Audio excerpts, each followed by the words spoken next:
All right. Thank you, everybody. I know the beer and wine is probably just setting in now, so I will try to keep it lively and exciting. As lively and exciting as Kubernetes code can be. So I'm Joe. I work at a company, Pulumi, that we founded about 2 years ago. Actually, last year was our 1-year anniversary of coming out of stealth and launching the open source project. And so it's been a super exciting year. For most of the time, we've actually been supporting Kubernetes. I would say a significant, maybe 50% of our users are actually using Kubernetes in one way or another. So I figured it would be kind of interesting to go through and talk about some of the things we're seeing with end users building things on Pulumi in 3 specific categories. One is just infrastructure as code generally. I think there are a lot of people that have to do infrastructure in addition to doing Kubernetes, and that experience isn't always kind of what people want. I also came to this space kind of from a little bit of a different background, which I think resulted in one of the unique approaches that we took with Pulumi. I was actually at Microsoft before. I was managing all the languages groups, started the .NET cross-platform and open source project, and so worked on developer tools. I wasn't a huge infrastructure guy. You know, I love Docker. I fell in love with Kubernetes on day one. I was always rooting for it to win over Docker Swarm in terms of like the richness of the platform. But Docker Swarm sort of appealed to me from the programmability and simplicity standpoint. And so I found when I came to the space that I was kind of lacking a lot of the developer tools that I was used to with traditional programming languages. And so that's kind of what led to the unique approach that we took with Pulumi. So in this talk, I'll talk about infrastructure as code and kind of the unique approach there, why it matters to Kubernetes. Talk about Kubernetes config specifically and some of the patterns that we've seen. And then I'll talk a little bit about, you know, once you have semantic understanding of what's going on and some of the cool things you can do in terms of understanding developer intent around deployments, dependencies between objects, in terms of cascading rollouts and things like that. But first, infrastructure as code. So I think, you know, a lot of people, when they first come to Kubernetes, what I've noticed is they think it's kind of magic pixie dust. They sprinkle it on top of some stuff, maybe some VMs, and then suddenly they can run, you know, containers on top, and life is good. And if you can get a cluster up and running that's fully functional, that's operational, that scales properly, is secure properly, is diagnosable, debuggable, et cetera, then maybe that's true. But most organizations, they bite off Kubernetes, and then they find that months into it, they realize, oh, this is a lot harder than I realized. A lot of the areas that we find people struggling is actually where Kubernetes meets the infrastructure. So, for example, you know, this little layer cake on the side here, you know, if you're going to run a lot of customers we work with are running Kubernetes in Amazon, Azure, Google Cloud. I'm not here to pitch Pulumi. I am going to use Pulumi in some of the demos, but Pulumi supports all different clouds. So if you're familiar with Terraform, it's a lot like Terraform, but it supports the Kubernetes object model and, you know, different programming languages like TypeScript, JavaScript, Python, and Go. So instead of writing code in a DSL, you write code in a general purpose programming language, but you get all the benefits of declarative infrastructure as code. So the key thing is, you know, when somebody's provisioning a new cluster, they have to figure out in Amazon, for example, you know, how to set up an EKS cluster. It turns out that's not very easy. You go to a page on Amazon.com and it lists, you know, 40 steps, which thankfully now have been automated with tools like EKS Cuddle. And also, you know, some CloudFormation stacks and things like this. But that's not actually the end of the integration. You know, you're going to want to spin up VPCs if you're in Amazon and configure your cluster to use them securely. You're going to want to secure the API endpoint so it's not open to the internet, maybe. You're probably going to want to use IAM for, you know, authentication to your cluster. You might want to use CloudWatch instead of Prometheus because your ops team already knows how to use CloudWatch. And all of those statements I just made, you can make the same statements about whatever cloud you're in if it's not Amazon. I'd say, you know, Google, obviously, because GKE has been around for a long time, it's very mature. It's obviously kind of out of the box, more fully integrated with all the GCE, you know, cloud services. But in any case, a lot of people that we're talking with now have to basically take, you know, Terraform and all these tools and kind of make them work together. So we think, you know, managing infrastructure is actually a very important problem. It's not a solved problem for most organizations. I think most people, so how many people here have used Terraform? Okay, so a lot of folks here. So I don't have to educate you on sort of the benefits of infrastructure as code. But for some reason, a lot of people that we talk with, when they come to Kubernetes, they kind of forget about the infrastructure as code, and they just go start pointing and clicking, spinning up clusters in the cloud console of choice, and then deploying applications to them. And then a few months pass, and they realize, okay, now we actually have to operationalize this. Now we have to kind of reverse engineer all of this into code. And it's surprisingly difficult. It turns out, especially, Azure is particularly difficult here, where one button click in the cloud console often provisions, 6 or 7 resources that are delicately configured to depend on each other in ways that are not obvious to most people. And so then you're found kind of exporting resources. So a lot of people we work with, we kind of suggest, hey, starting from an infrastructure as code approach and having playbooks for whenever we spin up a cluster, we're going to figure out IAM. We're going to figure out networking. We're going to figure out, what are the endpoints that are load balanced and open to the internet? Which are the ones that aren't? Start with the principle of least privilege, where API servers are not going to be open to the internet. And so the maturity of an organization adopting Kubernetes often goes from point and clicking into the console to scripting things, because that's obviously better, but not as good as infrastructure as code. So I think most people who raise their hands, so I'm not going to spend too much time on it. But scripts are great because they're automatable, but they're not repeatable in the sense that if something fails, it's hard to pick up where you left off. They're not transactional. There's a lot of benefits to infrastructure as code for automating these things. And just to foreshadow a little bit, obviously infrastructure as code is a goal state oriented model. So infrastructure as code, you kind of declare what you want, hand it to a system, the system figures out how to make that happen. That's kind of identical to how the Kubernetes controller works in terms of deployments and the API server. I'll also point out there's, a lot of folks that we work with, they kind of lose their minds a little bit when they start going to Kubernetes. They're like, oh, persistent volumes, we're going to manage all of our databases in Kubernetes. And that's great as an end state if you really want to be fully multi-cloud. A lot of people aren't looking for that. A lot of people are looking to find the best way to run hardened containers in whatever cloud they're in today, with potentially incremental baby steps towards a second cloud. Or if they're on premises, incremental baby steps to getting to a public cloud. But most, especially small companies, like startups, using RDS or Cosmos DB or Google Cloud Spanner or object storage, right, is often the right approach. And so actually, real world applications, we find that people are mixing infrastructure as code and Kubernetes configuration a lot more than I think you would expect just coming in fresh, at least more than I expected. So I do also want to, differentiate between infrastructure as code, like old school infrastructure as code, Chef and Puppet, versus, declarative infrastructure as code, which I think Terraform is sort of, second only to Pulumi, best in class. I think they're both on par in terms of the reliability and the benefits of declaring a goal state, giving it to a system, letting that orchestrate deployments in a way that's auditable, secure, reliable, robust in the face of failure. Some other benefits, we sometimes call this infrastructure as software, where using code to describe your infrastructure, and the same is true with Kubernetes configuration, allows you to automate more things around it. So I'll show a demo in just a moment,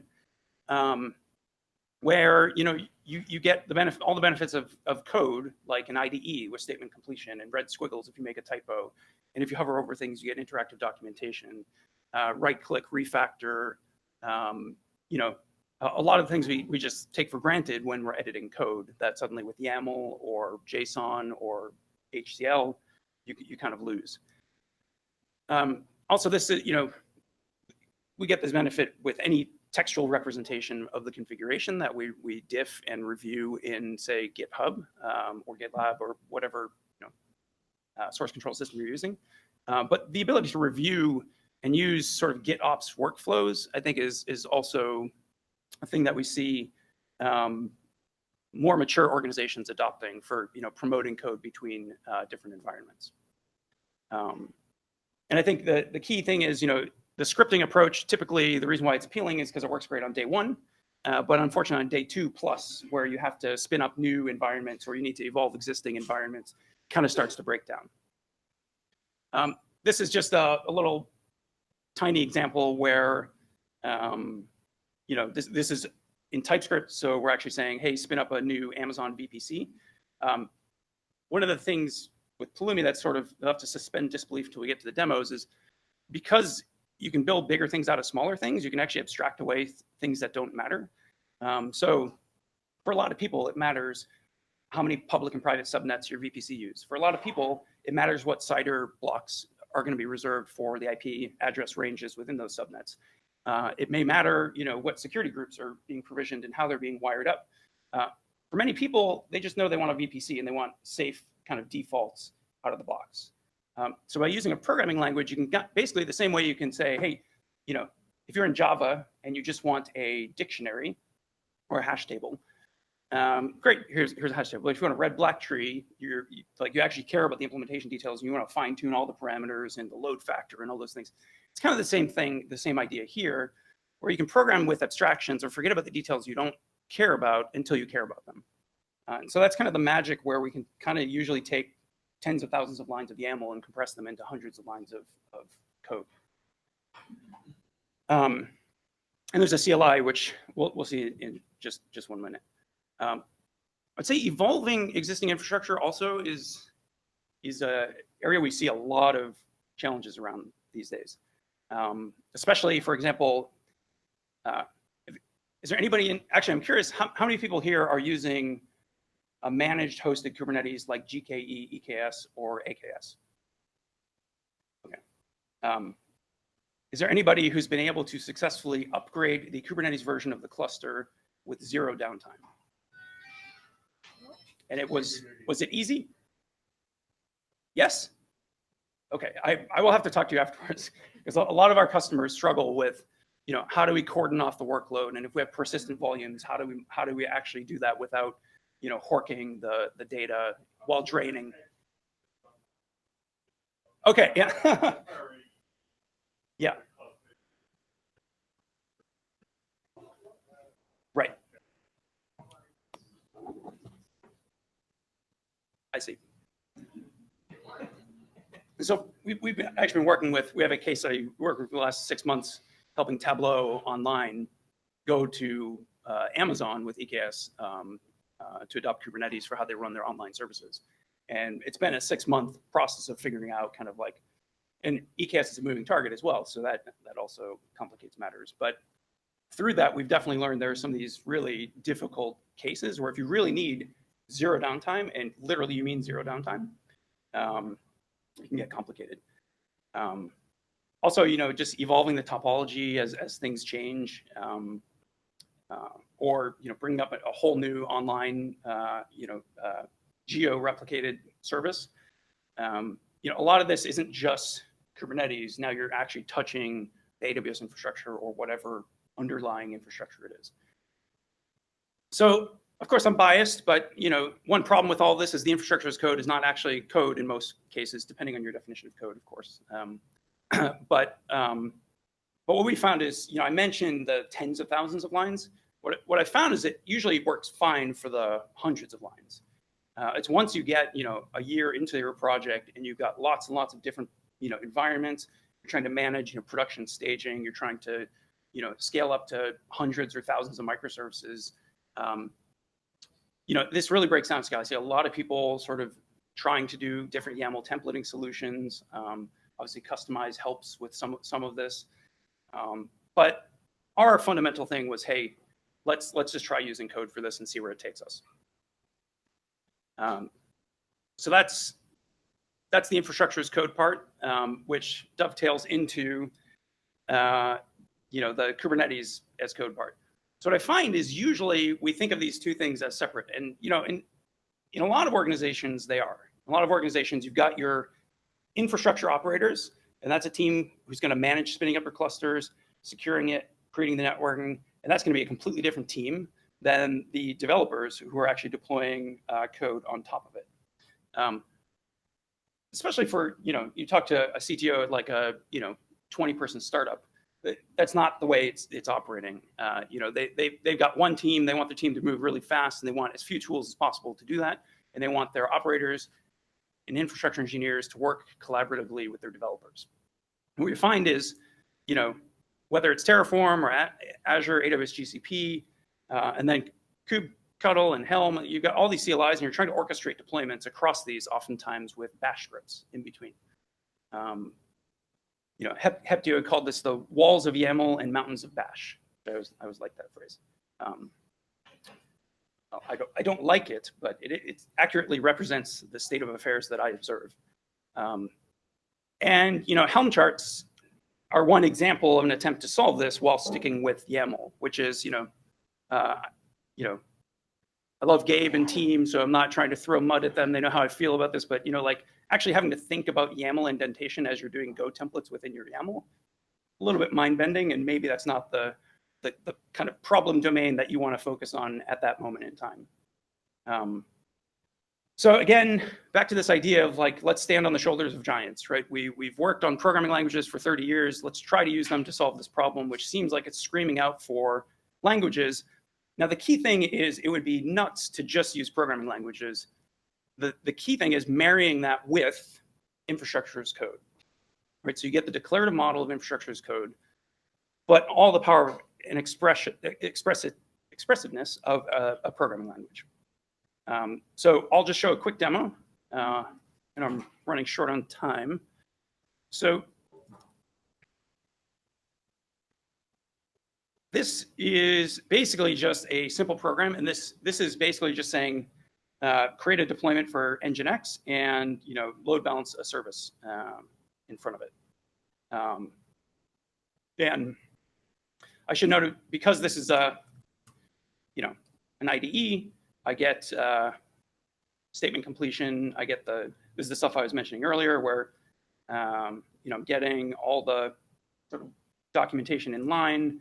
If I want to see kind of what things are available on this, I see, hey, I've got metadata, and then here's like a link to the documentation on metadata. And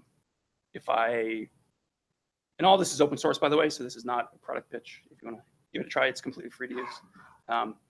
If I mistype something, it's going to tell me. If I stick in a string where it wants a number, it's going to tell me.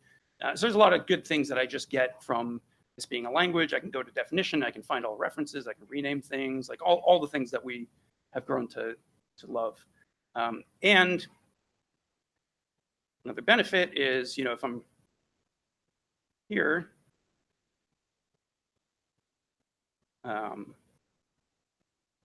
AWS is just a stone's throw away. So if I want to create a bucket, I can create a bucket, and all this stuff that applied for Kubernetes also applies here. So I basically describe all of my infrastructure and all my application config in one. 100%. It's code genned off the Open API spec itself.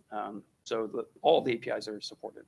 Can I reverse it the other way? Can I point you at a cluster and say generate script? Yes. I could? Yes. Oh, that's nice. I asked if I could point the tooling at an existing cluster and get it generated.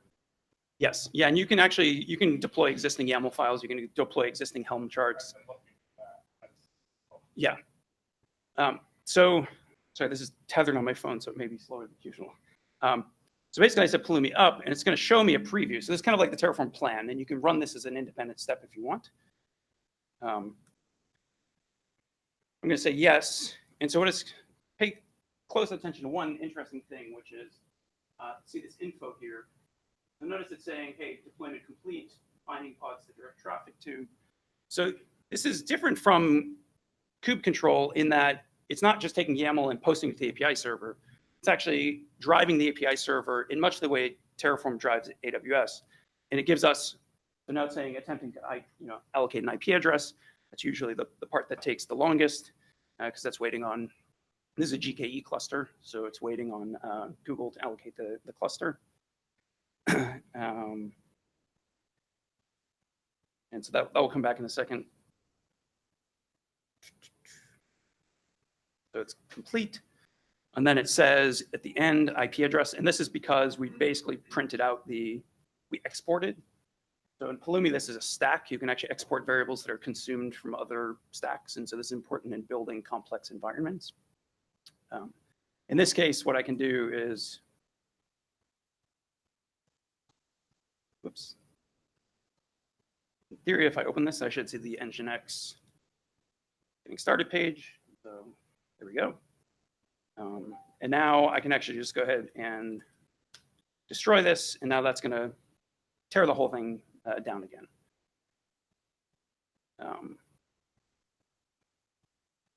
What time do I have till? Where's it? Very long. How much longer? 5 minutes? Okay.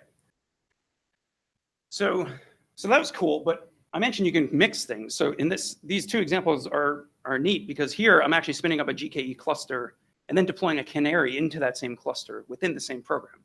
So I run Pulumi up, spins up a GKE cluster, deploys a canary to it, and then only returns when it's done, and then exports the resulting kube config that I can now extract the same way I took the IP address and tool against it. This here is actually it's sort of different. It's to the point of the data services that I was making earlier. This spins up an Azure Cosmos DB, which actually supports MongoDB wire protocol. So I can take that, create a Kubernetes secret out of the connection string that it provisioned and gave me back. And we actually have sort of a built-in mini vault that does deep encryption of all the state. So that will end up encrypted in the state file. And then I can deploy a Helm chart here that actually just consumes that secret so it can connect to that instead of me having to provision a MongoDB database myself. So we see a lot of people doing this sort of thing. Again, all the dependencies and ordering are figured out by Pulumi, so it knows if you destroy things, it can destroy things in the reverse order. Another interesting, conception is, Kubernetes is already all about abstraction. I mean, pods are an abstraction, services are an abstraction. Turns out deployment is basically an abstraction over a deployment with, a replica set, replica controller, and or a set of pods. And so if you want to build your own such abstractions or just encapsulate common patterns you're seeing all over the place, one approach is to build a CRD, but then you have to build, a controller for it, and it's fairly complicated. An alternative is with Pulumi, you can just create a class that encapsulates some of these patterns. So for example, I'll just take something I have off the shelf here. If I go back here, we'll see I created this service deployment thing. And so my program now is this simple. It says, hey, give me a service deployment, Nginx, ports, and it's using just my own class that I created because I didn't want to keep typing the same labels all over the place and metadata and repeating things, all over the place. And yet it does the same thing. So if I do, Pulumi up again, I'll see it'll look slightly different this time because it creates this component. So you notice we have this tree view. So service deployment is a component that encapsulates two other resources. So the service deployment contains a deployment and a service. And if I want to see the details of that, I can always click details. And I can actually see kind of the full kube config. I can even export this if I want to, archive it as basically Kubernetes configuration. So that's great. But I'll show you just quickly go through what happens when deployments go wrong. I'm showing you CLI-driven workflow. Most teams will start with CLI and then move into a model where they're actually, infrastructure as code and Kubernetes as code together allows you to kind of achieve one deployment pipeline. That's not to say you're always going to have a monolithic stack or a monolithic project with all of your resources in it. You're usually going to break that apart, but you don't have to use N different tools for that, right? And in fact, as it gets complicated, I mentioned Tableau, they have lots and lots of environments. And so managing all those environments and pushing code between them, and it gets really hairy at scale. So having a lot of different tools held together with bash scripts is definitely not the way to go. And then of course, because Kubernetes is eventually consistent in the way it does deployments, when something goes wrong, it's not always obvious. And the cool thing with marrying infrastructure as code with Kubernetes is infrastructure as code is already goal state oriented. So the tool, Pulumi, when you run it, it knows what state you're trying to get to. So if you don't actually successfully get to that state, it can actually give you diagnostics about what might be going wrong and why. So for example, maybe there's insufficient capacity. Maybe your persistent volumes aren't binding correctly. A load balancer didn't get created because you don't have the IAM rights to create one. Maybe you used incorrect node selectors. You wanted SSD, but SSD wasn't available. You might have fat fingered the container image name, and now the thing's sitting there in a pull loop backing off forever, and now you have to go resort to tailing logs to figure out that happened. And this is the last quick demo, and then I'll wrap up. But let's say I go in here and I say, actually that might actually be a real name, so somebody probably would think to do that. So if I go here and Pulumi up this, it's going to say, hey, here are the things I'm about to do. Do I want to do it? Yes. And assuming things fail correctly, which is always a risk, we'll see waiting for replica set to be marked available.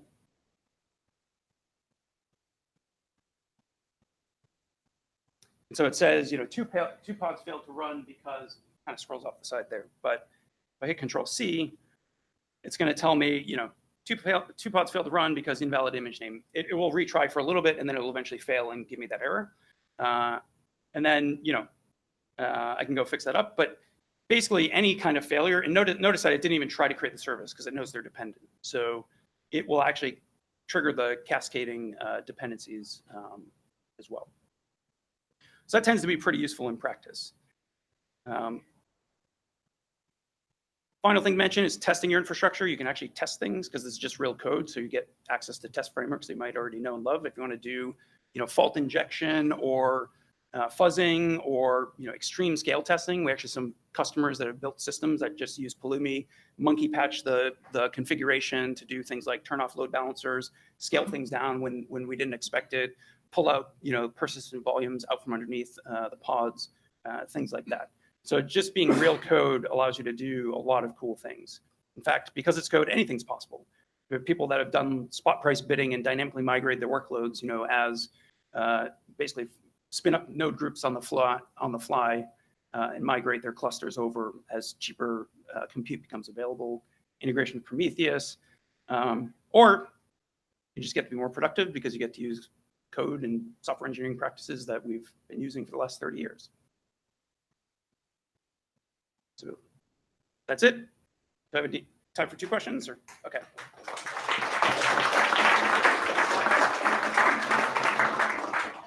Any questions?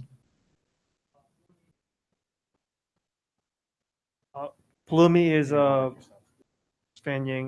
Pulumi a free product, or you have to pay for it? Yeah, Pulumi is open source. So it's an open source. The CLI SDK is open source. We have a SaaS product that has a free tier as well that you can use for then as you get advanced in terms of policy, or you want to do SAML SSO, you can pay for it. But you can also use the product completely offline, so without talking to the SaaS as well.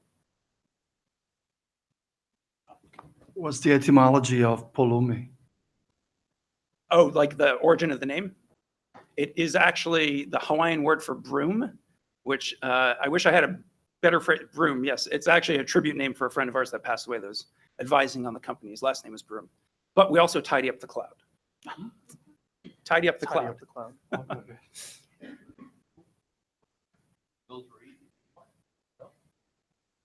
Okay, thank you.